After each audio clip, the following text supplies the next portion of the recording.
What the heck?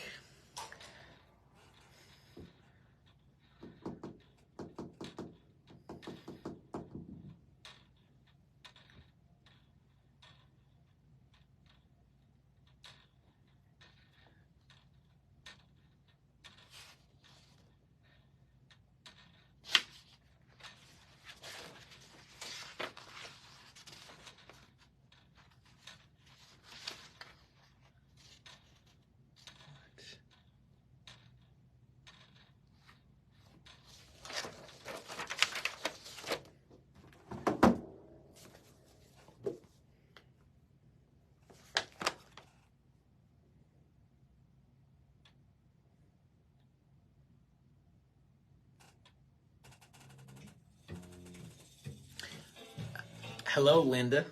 Thank you for tuning in. Just me and you on here right now.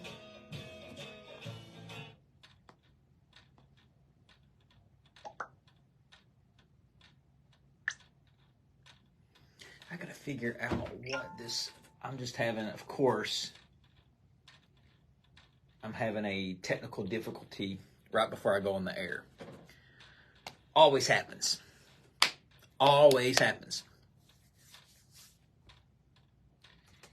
If you think live goes smoothly, it does about 90%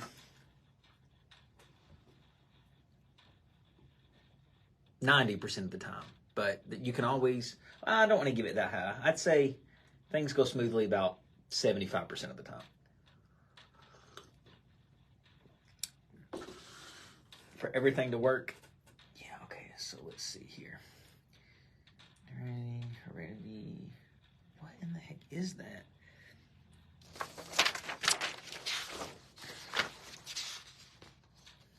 Are you kidding me?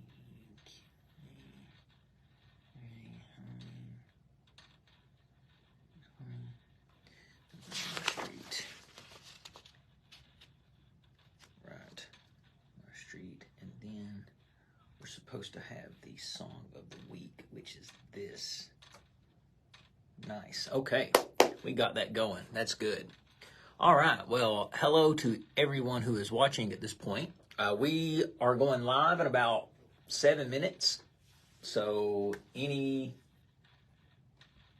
still got some time to jump on. Hopefully have a good show today. A lot going on, a lot to talk about.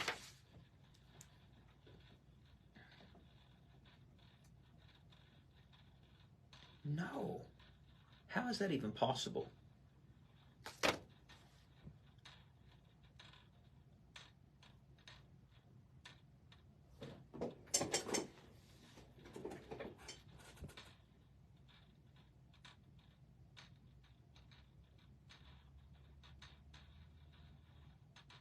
No.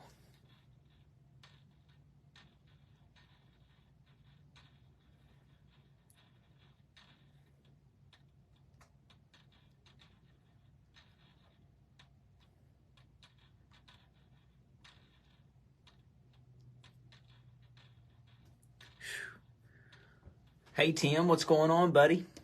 How's everything going? Wade, good to see you.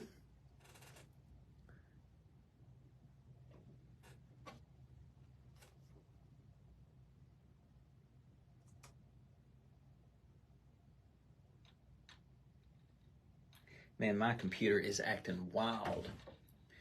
My computer could crash during the show, which would be fun. It's always nice doing a show with no notes. Hello, Norma. I love your name, by the way, Norma. I love that. Oh, Tim, it's going good, buddy. Happy. I want to say healthy, but I won't say that until I go to my doctor's appointment next week. I have my yearly checkup. So hopefully everything goes good there. And then if the yearly checkup goes good, I'll say happy and healthy. But other than that, happy.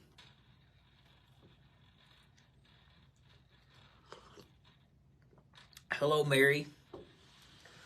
Say hello to me, guys, on Facebook, because I love interacting with you all. Interact during the show, too. If you have anything you want to say during the show, throw it up on the show thread. Now, you might want to listen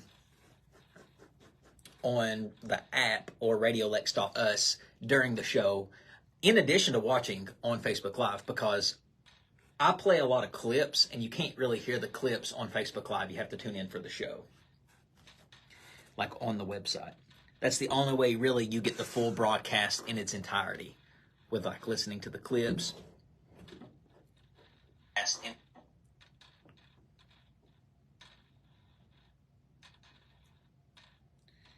Oh my gosh, it really is still spinning. Unbelievable.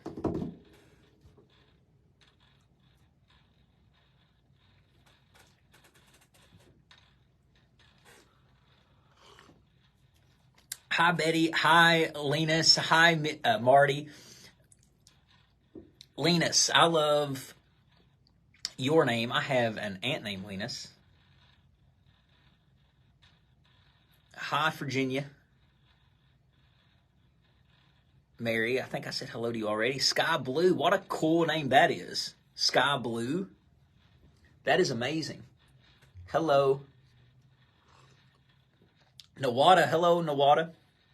Donna Simpson from Lima, Ohio. I remember you from last week. Never been to Lima. Home of Tyler Eulis, former UK basketball player. Valerie Soul. Hi, Valerie. My first crush ever on a girl in school, her name was Valerie. So what you looking like, Valerie? I'm kidding.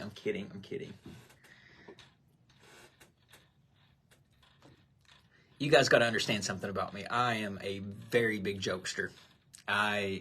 You try not to take things too seriously.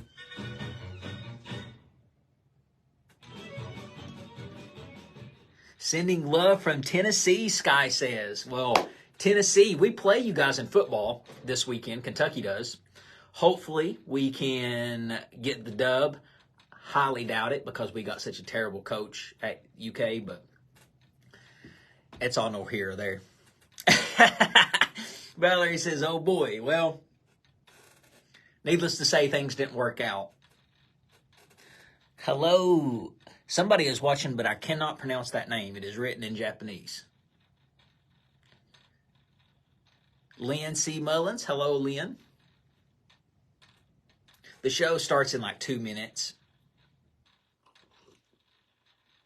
Starts at 4 o'clock. Row Tyro, Sky says, well, I don't have a problem with Alabama, and here's why. Because I always bet on Alabama. Because Nick Saban always takes care of it. If the spread is 17, Nick Saban's going to take care of it. So, roll Tide every week as long as I have Alabama in my bet. All right, we got 50 seconds. Lisa Mercer Johnson says, hello from Springfield, Ohio. Well, hello. I have been to Springfield, actually. Springfield, Ohio. So, beautiful place. Donna Simpson says, Row Tide, a lot of Alabama fans. What do y'all think of Paul Feinbaum? Didn't he used to be the radio guy in Alabama? He was the big famous radio guy.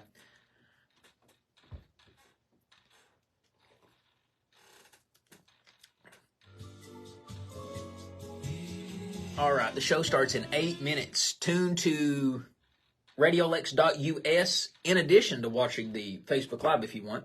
Listening to Radio Lex, the voice of the people, WLXU 93.9 LPFM, Lexington, Kentucky. The views expressed on this program are not necessarily the views of Lexington Community Radio or its board of directors. The views expressed are solely those of the programmers. You are listening to Off the Cuff. Now, here's your host, Adam Banks. Oh, Lannis. I see.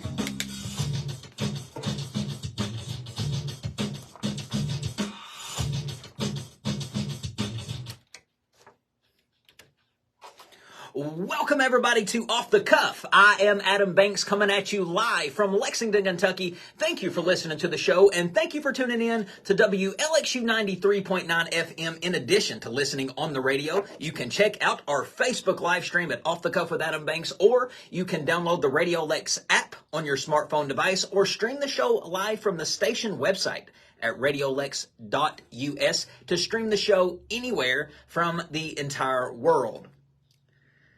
I am broadcasting from the Deborah Hensley Studios here at Radio Lex on North Limestone. It is October the 26th, 2023, 4:01 to be exact. Thank you, everyone, for listening. We have a great show ahead of you today. But, folks, I have to start off the show on a rant because Jada Pinkett Smith, I cannot keep my silence on her anymore. Jada Pinkett Smith, the wife of Will Smith. Jada has been making the news lately because she has been on the media circuit promoting her new book, which is a memoir about her life. Jada's earned the right, I feel like, to write this book to tell her side of the story because Jada has been in the media a lot over the last couple of years. She has been vilified as a villain. She has made not the best name for herself over the last couple of years. So I'm interested to see what she says in the book, because not only do I know she's a little bit crazy, but this media circuit has made me just shake my head even more at Jada Pinkett Smith. So, as you guys know, Jada Pinkett Smith has been married to Will Smith since 1997, and they always portrayed to be this happy couple. They were the dream couple of Hollywood. That's what you aspire to be if you were a married couple in Hollywood. You wanted to be as happy as Jada and Will, because that's what they always told people, that they were happy, they were happily married. Divorce was not an option for them. They were never going to get divorced. Well, since Jada Pinkett Smith has been in the media on her media circuit, she has let everybody know that her and Will Smith have been separated since the year 2016. Take a listen to this exclusive interview that she gave with Hoda on the Today Show.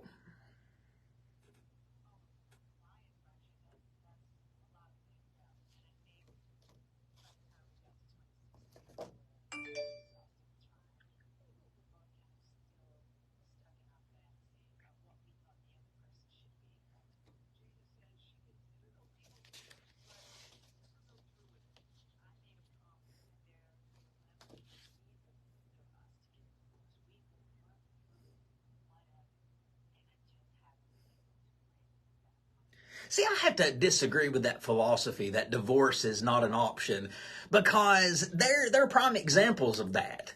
Look, they're staying married thinking that's the best option, but they're staying married while they are going out. I don't know about Will, but I know Jada is being very unfaithful. She has slept around on him. She has made that publicly clear. She even talked about it on her talk show that she's had an affair on Will Smith with her friend's son named August. So staying married just for the sake of not divorcing is not really a good look, and I don't really agree with that philosophy. But, of course, Jada Pinkett Smith, not only did she reveal that her and Will Smith has been separated since 2016, but she also addressed the Oscar incident. And as you guys know, at the Oscars, Will Smith slapped the living daylights out of Chris Rock at the Academy Awards. Will, Jada, and Chris Rock have a long backstory, and Jada talked about that on the Today Show. She talked about the history. She even said that Chris Rock asked her out when he heard, this was before the Oscars, he said back in the day, Chris Rock asked Jada Pinkett Smith out when he heard that her and Will were separating, because he thought that they were really getting a divorce and Jada was on the market. But Jada said, no, we're not divorced, that's a rumor. So that makes me think Will probably don't like Chris Rock because he asked his woman out. And what got me when Jada was asked about the Oscars incident is she said that she initially thought that the slap at the Oscars was a bit. She did not think it was real. She thought that Will Smith and Chris Rock were all in on it, and she was just a pawn in their game. Take a listen at her talking about this.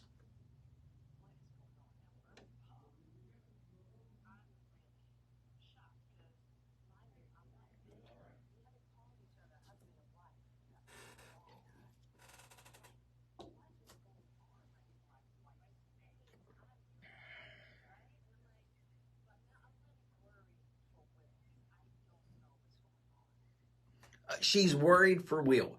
So basically what we find out from that is that Will Smith slapped Chris Rock because he was talking crap about his roommate.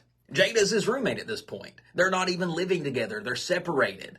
They are not a married couple like a married couple should be. So Jada thought that the slap at the Oscars was a bit, and she thought that Will and Chris planned this, and then she realized that once Will and Chris Rock wasn't playing around, she said that she became worried about Will because she wasn't understanding why he was calling her his wife, because he hadn't called her his wife in years. So you're doing nothing, Jada, but still making your man look bad. He stood up for you. He slapped a man in front of the world on the biggest stage in Hollywood, destroyed his career for you, the woman he loves, and you are going around the media circuit talking about how you are worried for him and how you are confused that he did that. Why? Why say that? Why say that? Here's some more from the interview. Take a listen.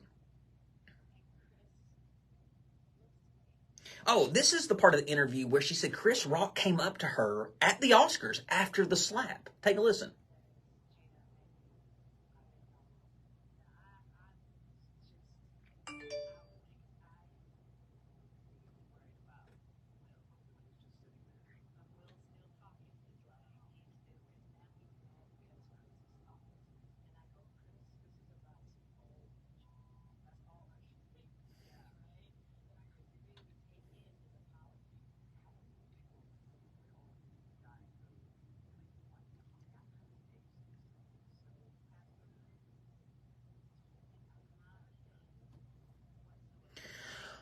But at the end of this interview, Jada has the nerve to say that she is not going to leave Will because Will is getting old and he needs someone to take care of him. Can you believe that? How much more do you want to emasculate your husband? You took Will Smith, one of the biggest stars in Hollywood, a man that everybody loves, and you are emasculating him in front of the world, Jada. Still, what is it about Jada Pinkett Smith that Will Smith wants to stay with her for? People will say, well, he loves her. You can't stay with somebody like that when they repeatedly treat you the way that she does. Cheat on you, sleep around on you with your son's friend. I don't care who you are. That's got to hurt. She says that she is not going to leave you because, not that she loves you, but she's not going to leave you because you're getting old and you need someone to take care of you. Jada, what are you doing? And Will, wake up, brother.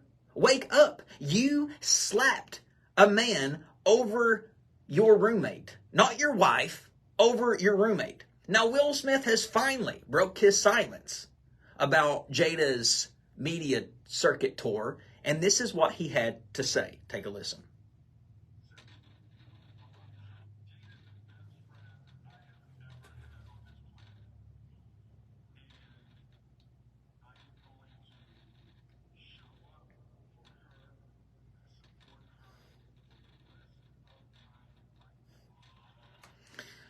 Jada is the best friend that he has on this planet. Well, Will, with friends like that, who needs enemies? I don't get it. Jada, you must have an amazing personality that nobody knows about and some other things that keeps Will Smith staying in your house, because you are literally emasculating your husband, Will Smith, in front of the whole world. You are saying, you went around the world talking about how his incident at the Oscars it makes you worried about him. You didn't go on there to double down and support him, but instead you went on there to talk about how you were blindsided by the whole thing. You're worried for him. You're concerned for him. That was out of character. You're just such a nasty, nasty lady. And one day I hope Will Smith wakes up and leaves you. Margot Robbie said that kissing Will Smith was like Christmas. So, Will, you can get other women. Why you're with Jada Pinkett Smith after your kids are already grown is beyond me. But hey, what do I know? I'm just a hillbilly from the head of a holler. But Radio Lex has the support of vinyl sponsor Susie Esquivel, realtor with Allied Realty. Thanks, Susie.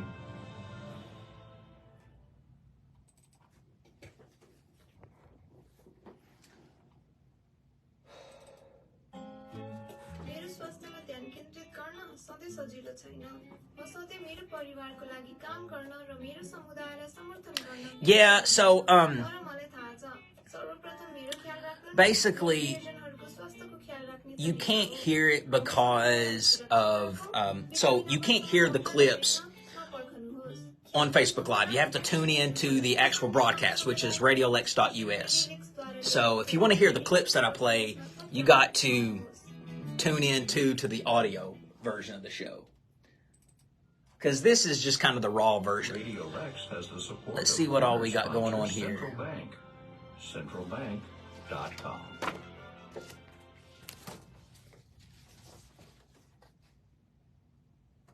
When the sun goes down and the moon comes up,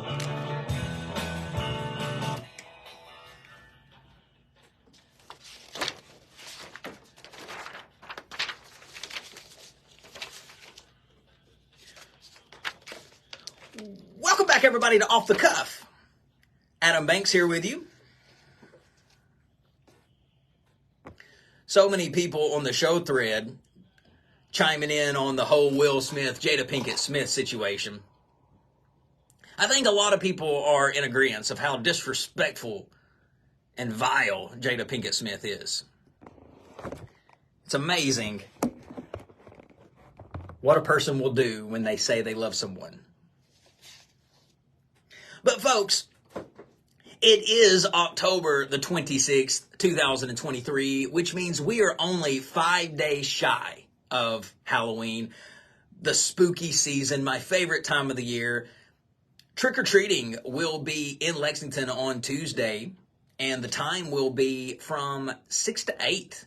Enough time to get home from work, take your kids trick-or-treating, and not have to stay out all night. Supposed to be cold, though. Keep that in mind when you are out trick-or-treating this year.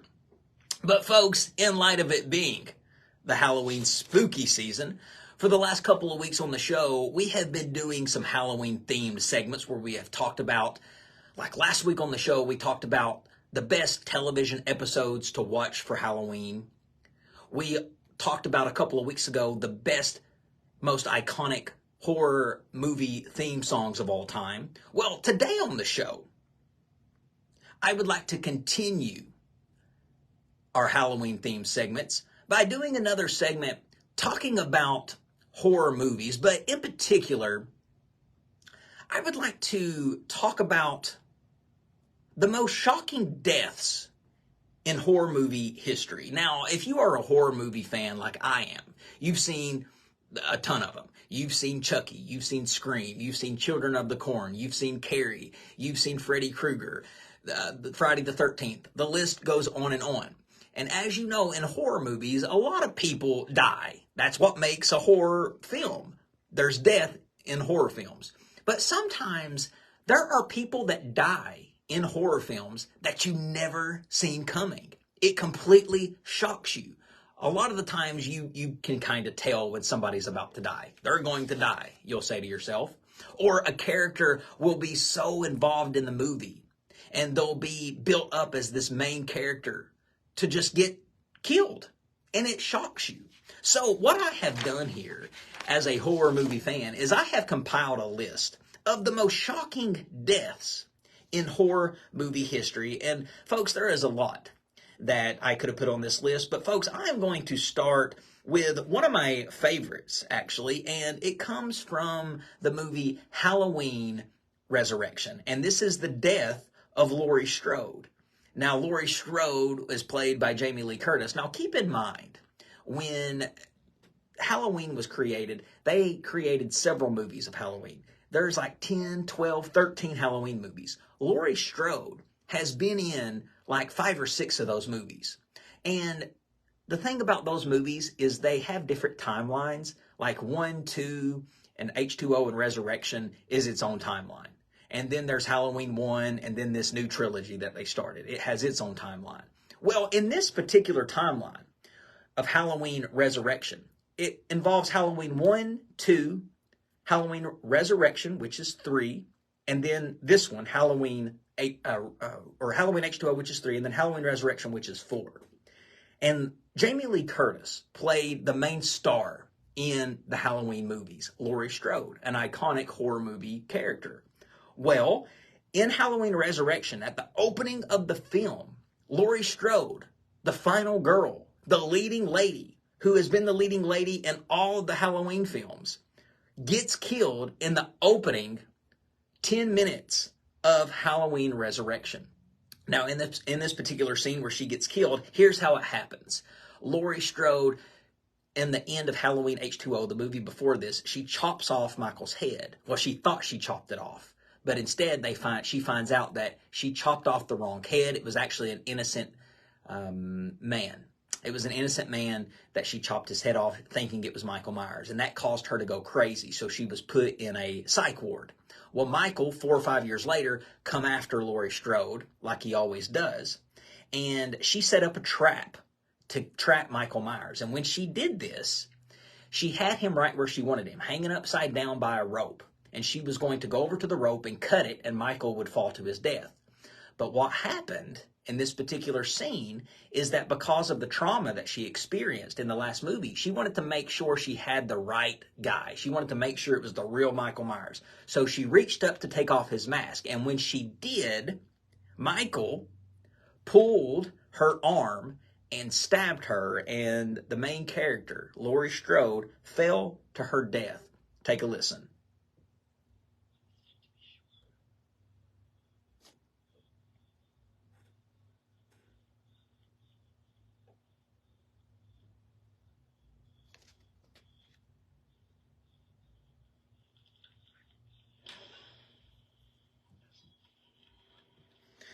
He grabs her, the rope's breaking, and he stabs her.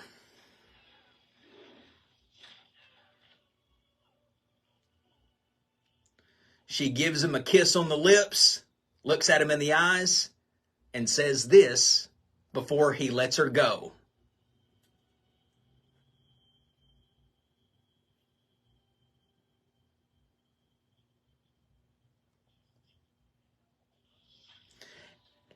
I'll see you in hell. And he pushes her off his knife, and she falls to her death.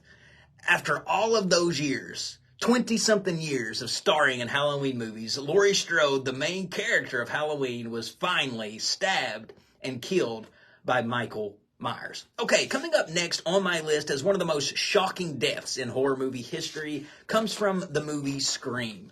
And the scene that I'm going to be talking about is the death of Randy Meeks in Scream 2. Now, in Scream, we all know that the main character is Sidney Prescott. And Sidney Prescott, as of right now, she is still alive. Well, there used to be a group of survivors in the Scream movies, and that was Dewey, Sidney, Gail, and Randy. Well, Randy was the first out of the group of survivors to die. But you really didn't see it coming in the second movie. You really didn't see it coming. And not only did Randy get killed in this scene, but he was brutally stabbed. Now, we come to find out later that he was stabbed by Billy Loomis's mother, who was the killer in Scream 2, and she stabbed him so much and so hard because you'll hear in this clip here in a minute how rude he was talking of her son Billy, but you don't know who the killer is. So take a listen at the clip where Randy gets a phone call from the killer. And this is set on a college campus, and Dewey, Randy, and Gail are all looking for the killer. The killer calls Randy. And just take a listen as to what happens.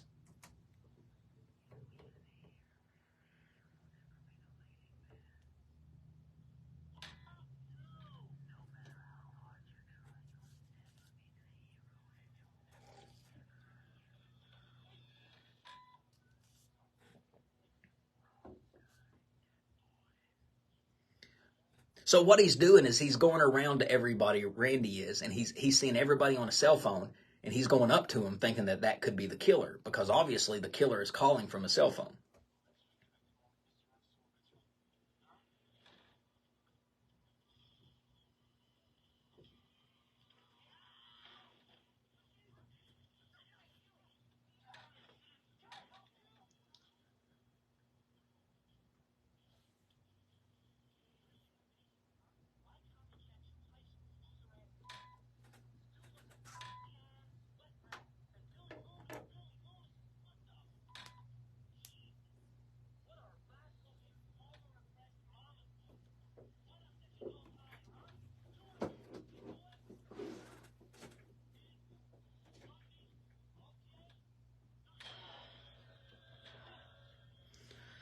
So the killer pulls Randy into the news van and starts stabbing him. And what makes this scene so scary is that a group of college kids is right there by the van listening to music so loud they can't hear Randy being stabbed.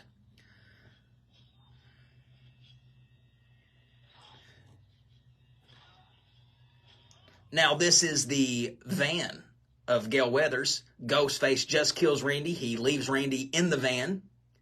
And now Randy is dead.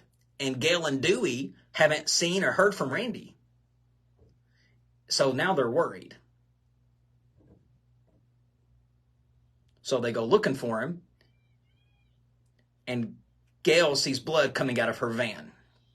Take a look. And this is why the movie, folks, is called Scream.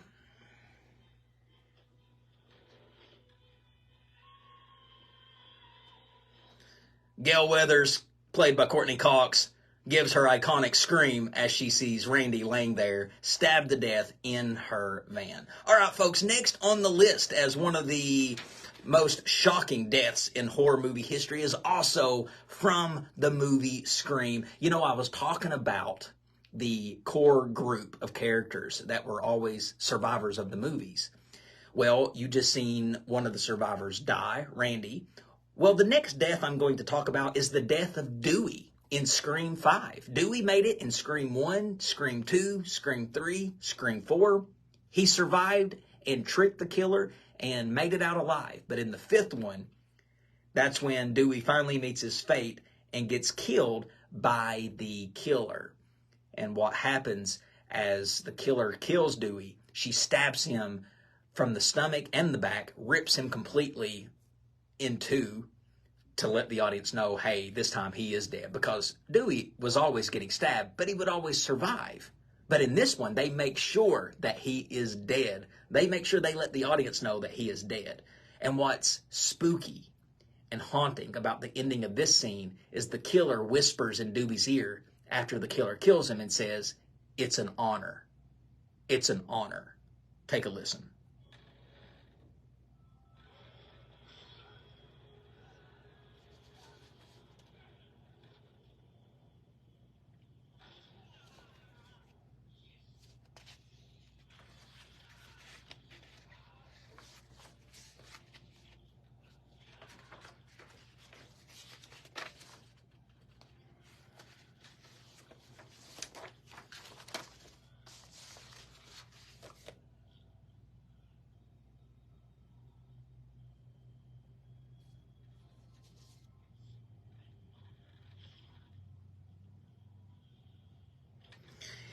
The killer says it's an honor and then pushes him to the floor as Dewey lays there in a pool of his own blood. Dewey, the survivor of all four movies, finally meets his fate in the fifth one and dies. All right, folks, next on the list as one of the most shocking deaths in horror movie history comes from the movie Hereditary, the death of the little girl in the movie, Charlie. Charlie was the main character in the movie, and they built her up as being the sole survivor, the one that the movie's going to focus on. But right in the, I would say the first 45 minutes of the movie, Charlie has an asthma attack. And she has an asthma attack at her brother's party. Her brother throws a party, and her brother's in high school, college. Her brother throws a party. She ends up eating something at the party that somebody gives her that makes her throat close. And because of that, her brother, Charlie, is rushing her to the emergency room.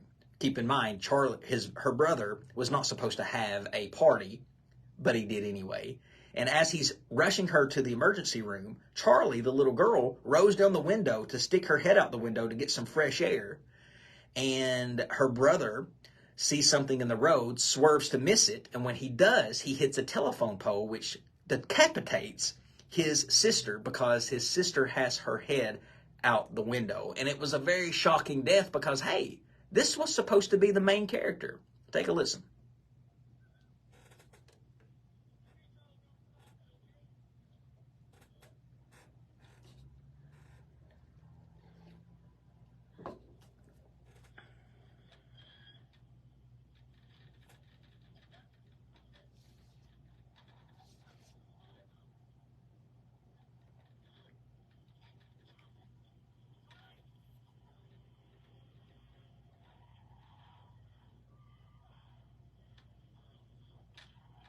And boom, there goes her head. Her brother stops the car in the middle of the road, doesn't look behind him to see what his sister looks like, what happened. He knows what happened. So he's just sitting there in shock and in silence. And drives off, goes home, leaves his car sitting in the driveway with his sister's decapitated body in the car, and goes to sleep. Now, keep in mind, the next morning, when his mom goes out into the driveway, she sees her dead daughter's decapitated body in the car. Take a listen.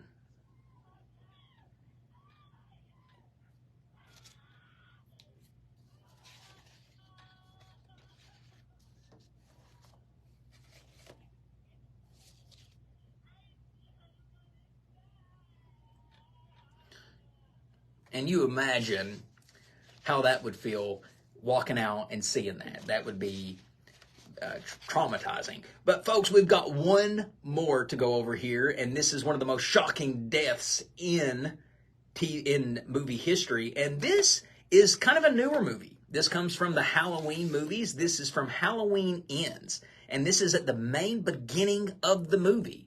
And this death is a death that I did not see coming because this was a death of a child. And what happens here is this kid named Jeremy locks up his babysitter in a attic, and the babysitter gets creeped out by being locked up in the attic because he thinks, like, he's heard horror stories of Michael Myers, and he's just real paranoid, and he don't like being locked up in the attic.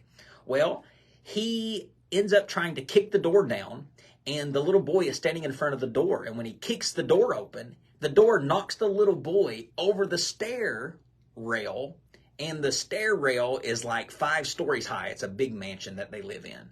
And the boy falls like 5 stories down the stair rail onto the floor of his home and dies. And what makes this really freaky is the parents of the little boy comes home, because remember, the little boy is getting babysat. The parents come home right when the boy smacks the floor.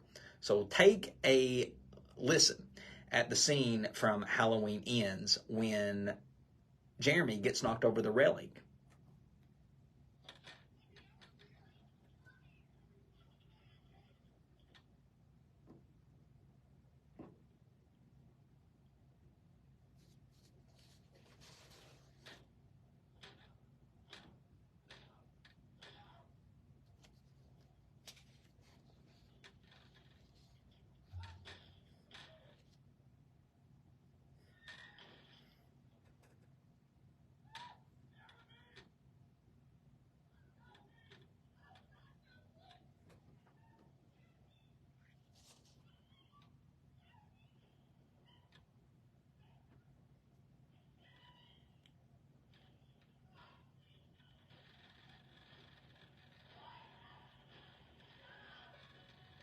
And that, folks, is some of the creepiest and most shocking deaths in horror movie history.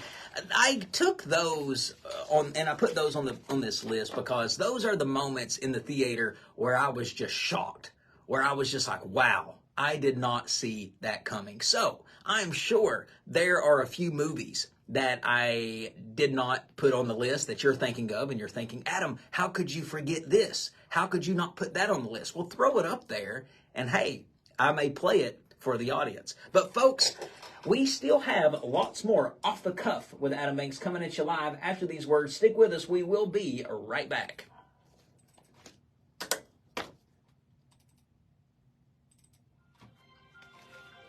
Radio Lex has the support of corner sponsor Central Bank. CentralBank.com.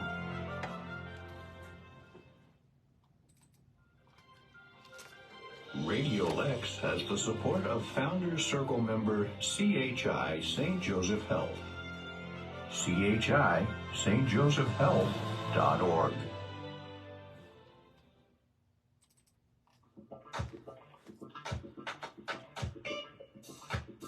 Do you know that your car is worth more than the no thank you just got from a dealer?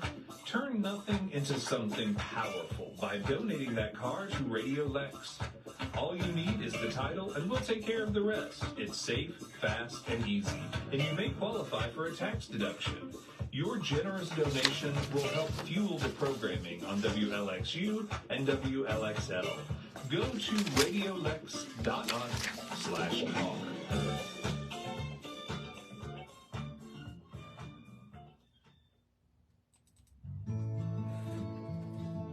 Prescription drugs are involved in half of fatalities among drug drivers.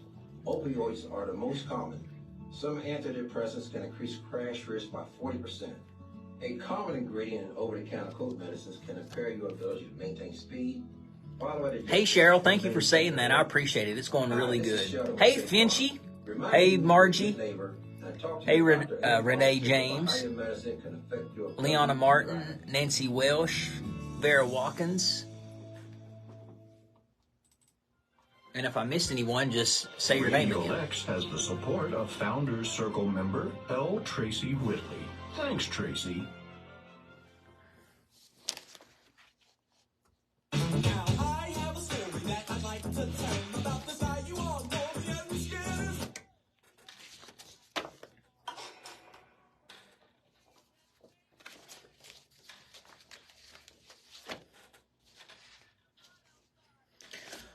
Welcome back, everybody, to Off the Cuff. Adam Banks here with you.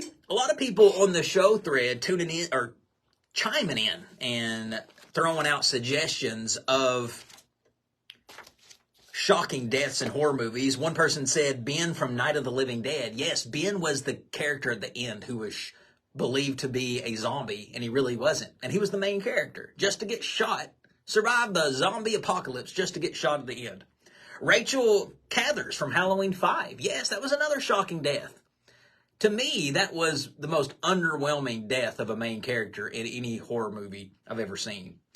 One person says Marion Crane in Psycho. Of course, that was a shocking death. I've just played that certain scene so much on the show, I left it off there. But of course, when the lady Janet Leigh from Psycho died, yes, that was shocking. One person says Casey Becker from Scream. That's another great one.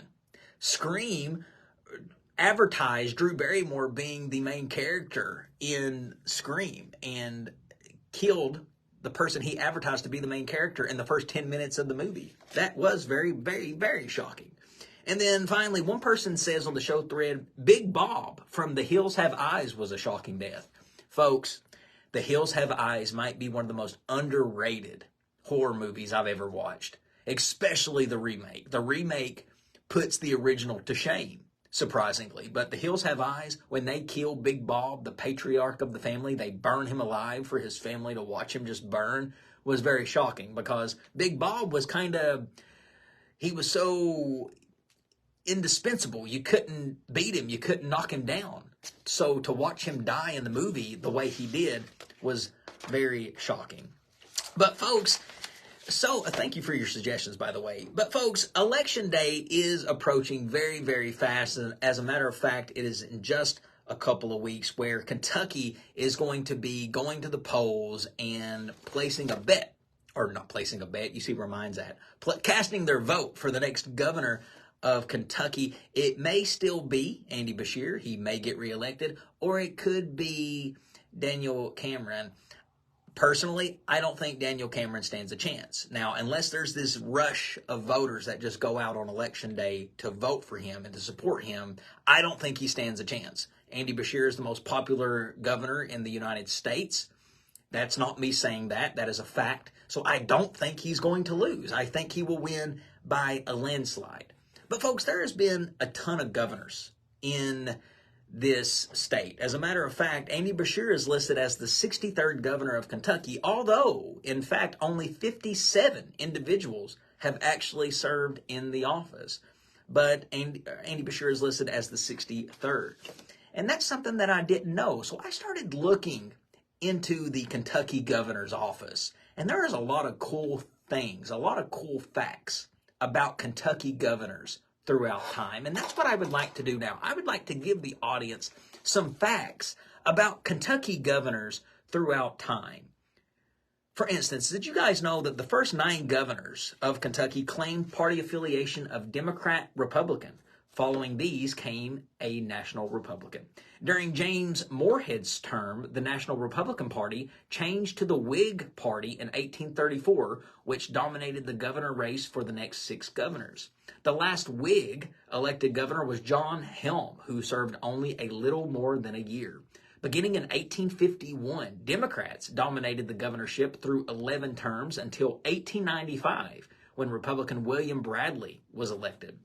5 Kentucky governors died while in office. 7 resigned, most often to accept an appointment to a higher office, the most recent being Wendell Ford, who was appointed to the U.S. Senate in 1974. The office of lieutenant governor was not created until 1799 in the Kentucky Constitution. 15 men and 1 woman, and her name was Martha Lane Collins, the only woman elected Kentucky governor thus far, as a matter of fact, who served as lieutenant governor, were subsequently elected as governor. William S. Taylor, elected in 1899, was removed from office when the legislature challenged the validity of his win, claiming ballot fraud. Could you imagine winning the governor's office only to have it taken away from you for ballot fraud? The man who ran against Taylor, William Goebel, was shot on January the 30th, 1900, but was named governor by the legislature and sworn in the next day, although he died 3 days later. Following Goebel's death, J.C.W. Beckham, who had been named lieutenant governor to Goebel, assumed the office of governor. Beckham was the second governor to serve more than 4 years because he had risen to the office without election and was thus eligible to be elected once. You hear these names like Beckham, and it triggers all of these buildings that you've heard of in Kentucky. Like in Moorhead, we named a city after a governor, James Moorhead. And then this guy, J.C.W. Beckham. There's a school in Knott County called Beckham Combs.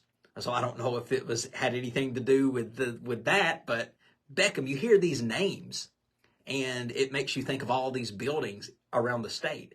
Most of the time, a lot of counties were named after governors. It says here, oddly, the second governor, James Garrett, served 8 years, apparently because the Constitution did not specifically prohibit a governor from seeking a re-election at that time. In 1992, the Kentucky Constitution was changed to allow governors to succeed themselves for 1 additional term, and Paul Patton was the first governor to be elected to a successive term under the new law. Of the 4 governors who have been elected since 1992, not counting Andy Beshear, the 2 Republicans were elected only once, both Democrats elected to a second term. The last Kentucky county, which is McCreary, was formed in 1912, so it's possible that some 16 counties were named after governors who served prior to that date. I know that the county that I am from, Knott County, was named after a governor named James Proctor Knott. James Clark, who served as governor from 1836 to 1839, served too late to lend his name to Clark County, which was formed in 1792 and named after George Rogers Clark. The footnote here, the Kentucky Constitution of 1891 set terms for creating new counties to, it says here, the counties cannot be less than 400 square miles, nor reduce another county to less than that figure, must have a population of at least 12,000, and cannot reduce another county to a population less than that, and cannot create a county boundary line that passes within 10 miles of an existing county seat. It's a good thing that last rule didn't apply when virtually all the counties across the state was created, or we wouldn't have the counties that we would have today. But that, folks, is some Kentucky governor facts for your day. Get out and vote on Election Day. It is not your right, it is your duty. But, folks, we are going to take Off the Cuff's Song of the Week break. So how about a little Psycho Killer by the Talking Heads? We'll be back after the song. Enjoy.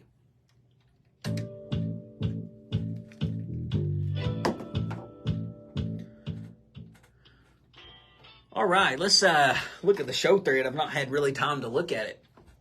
Cheryl says, how are you doing today? Loving watching your shows. Cheryl, I love you even more for watching the shows. Thank you so much. Mildred is watching. Lisa Samples, Ben Rose, thank you so much. It's always fun to have you guys tune in.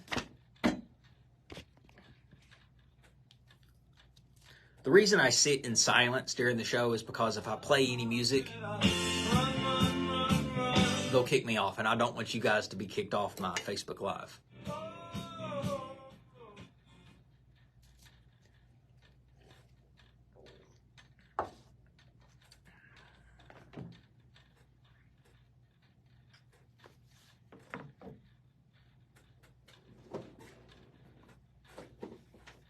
All right, let's see. I need to get my bankable bet ready. I don't know if you guys are bettors or get on DraftKings at all, but I'm kind of addicted to it. Kind of. I'm addicted to it, but I haven't spent much money at it. As a matter of fact, I've not spent any of my own money on it, which is good. All right. Yep, I got my Adam Banks bankable bet of the week, and that's what I'm going to be going over on the air.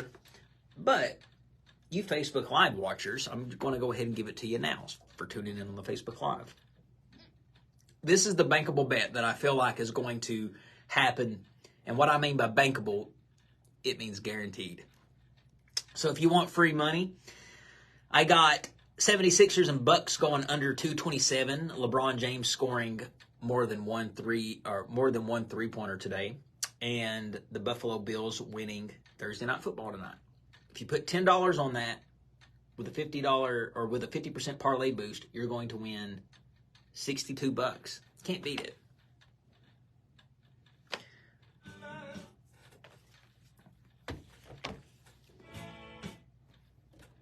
Hi, Buffy. Buffy the Vampire Slayer. That's what I think of when I hear your name. Was you named after Sarah Michelle Gellar? Or do you even know who that is? I'm sure you've heard of Buffy the Vampire Slayer since your name is Buffy.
All right, folks, let's get to Off the Cuff's quote of the week. And this week's quote comes from a American singer, songwriter, and guitarist, and his name is James Taylor. And James Taylor is a 6-time Grammy Award winner. He was inducted into the Rock and Roll Hall of Fame in the year 2000. James Taylor is one of the best-selling music artists of all time, having sold more than 100 million records worldwide. And that's why this week's quote of the week is going to come from James Taylor, and it is this. The secret of life is enjoying the passage of time.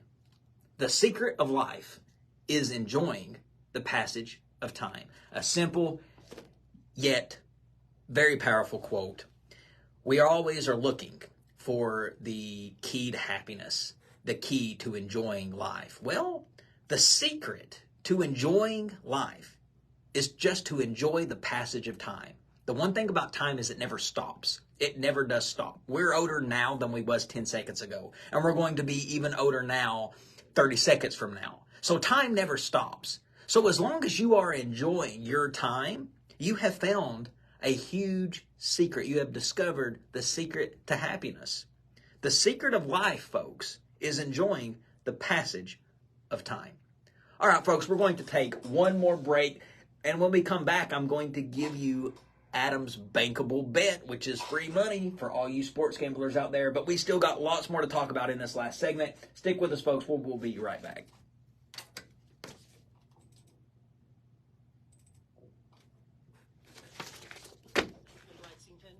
Has your drive got you riled up? Are you running late? Is everyone in your way? Driving while impatient or upset increases your likelihood of a crash. Take a deep breath. Focus on where you are, not where you need to be. Check your mirrors. Relax your grip on the steering wheel. If your emotions are still getting in the way, get off the road. Get out of your car, stretch, or take a quick walk. In 5 years, you probably won't remember this drive at all. Hi, I'm Kim Sweezy from Toyota, reminding you to take a moment to cool down and get where you're going safely.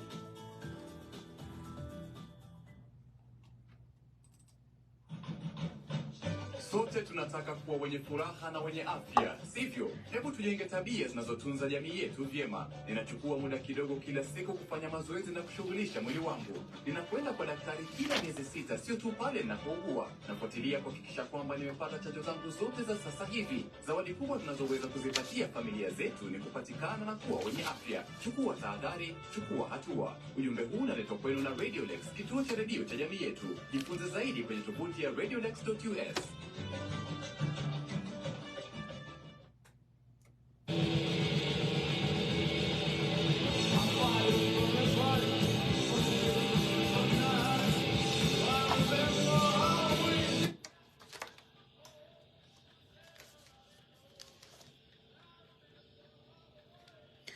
Welcome back, everybody, to Off the Cuff. Adam Banks here with you. Last segment of the hour. The 2023-2024 NBA season is officially underway. The NBA started this past Tuesday on October the 24th. It's exciting if you are a sports gambler because a new sport is there to bet on. I am not really a big fan of betting on basketball. I think it's easier, if you want to use the word easy for sports gambling, but I do think it's easier to bet on football versus basketball. However, I'm green to all of this. Greener than goose poop, as a matter of fact, folks. But nonetheless, I still have Adam's bankable bet to give you this weekend. Now, speaking of Adam's bankable bet, if you took Adam's bankable bet last week, you are a winner. I put $10 on my bet last week and won, I don't know, 180. So if you put more than $10, you won a ton. But folks, I'm going to give you Adam's bankable bet this weekend. And what bankable means is you can bank on it to win. And this week's bankable bet is this. Get ready, folks, to parlay this up. It's a 3-leg parlay. Philadelphia 76ers and the Milwaukee Bucks under 227. LeBron James to score more than 1 3-pointer in tonight's game. And then the Buffalo Bills to win tonight's Thursday night football game. Parlay all 3 of those games up. I put $10 on that bet with a 50% parlay boost to win $62.59. It's free money. Why not? Why not? But the NBA, folks, it has officially started, which makes it very exciting for sports fans all across the world. Wouldn't you just love to be somebody sitting in the front row of an NBA game. When I watch the NBA and I see people sitting on the front row, sitting courtside, I'm always wondering, what did you do to get that ticket? What did you do to snag courtside seats? And it blows my mind. They can't just go out there and purchase those seats. Nobody in their right mind is just going to go pay $20,000 to sit courtside for 2 hours. No. So you have to know somebody, or you really just might be a millionaire that can afford that kind of stuff. But it made me start thinking of just people who have money anyway at these sports games, like owners, for instance. How much money do these owners have to make to own an NBA team? It's a lot, because you, as the owner, are responsible for financing your team. You're responsible for putting them in an arena. You're responsible for their working, flowing income. You are, out of your pocket. So if you own an NBA team, you are a multi-billionaire. And it made me start thinking, who are these people? What do the owners of these sports organizations do for a living? So I started doing some digging, and I have come up with a list, and I have found the list of the richest owners of sports organizations in the United States. Now, number one on that list is Steve Ballmer. He is the richest sports team owner in the whole entire country. He is the owner of the Los Angeles Clippers. It says here that the American businessman was the CEO of Microsoft from 2000 to 2014 and continues to have stake in the company. He is valued to be worth $104.6 billion. And as of 2022, he is the 8th richest person in the entire world. So there you go. He is the owner of the LA Clippers. Steve Ballmer is the guy who bought it from, who was the guy who got fired from the Clippers he was caught using a racist slur because he was recorded by his girlfriend at the time, and they made him sell his team after that, and Steve Ballmer from Microsoft bought it. But he is the richest sports owner out there. Now, the second richest sports owner out there is a man named Dan Gilbert, and Dan Gilbert is the majority owner of the Cleveland Cavaliers, which he acquired in 2005.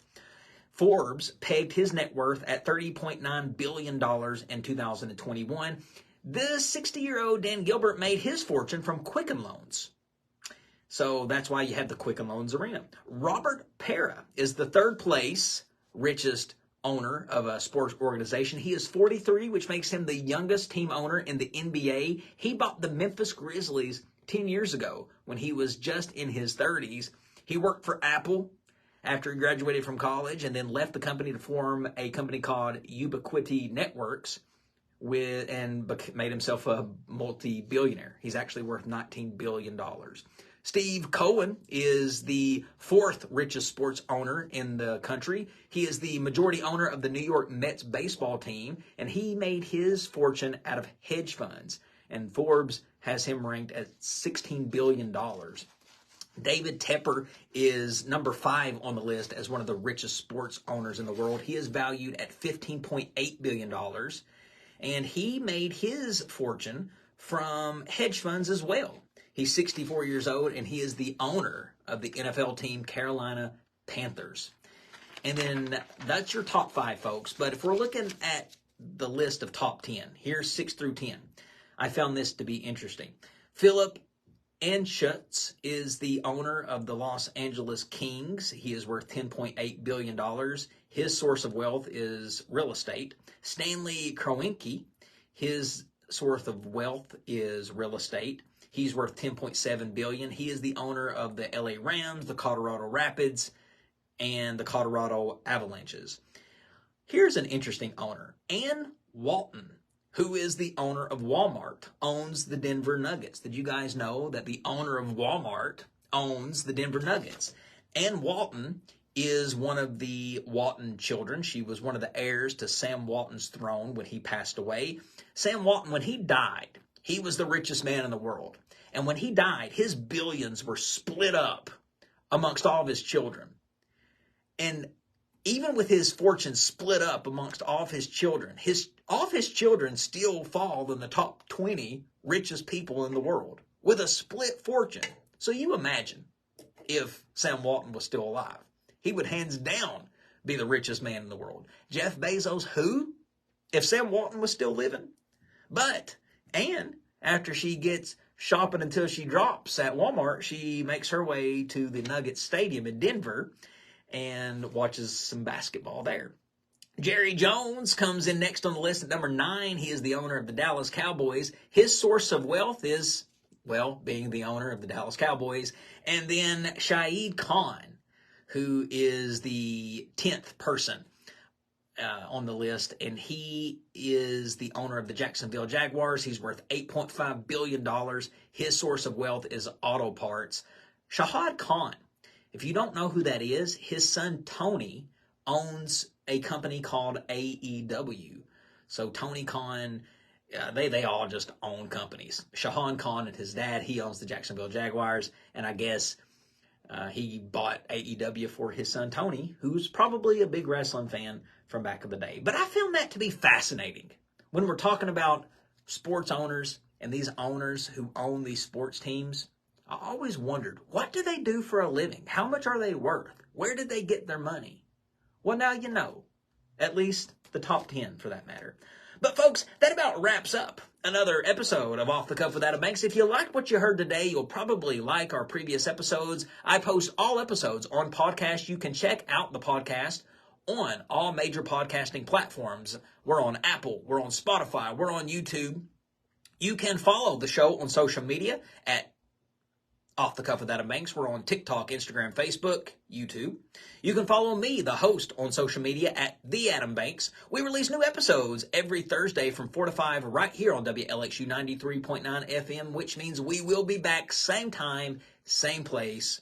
Ladies and gentlemen, I'm Adam Banks, and this is Off the Cuff. I'll catch you down the road.